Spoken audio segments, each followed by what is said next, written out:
ما باید گریه کنیم به حال این ملک. ما که از همه چیز و همه کس دل بریدیم، شما هم به هیچ کس دل نبندید.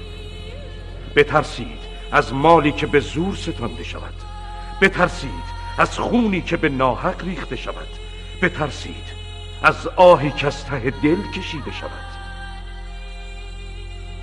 خداوند این سرزمین را از ظلم و ستم و جهل و فریبکاری و خرافات محفوظ بدارد.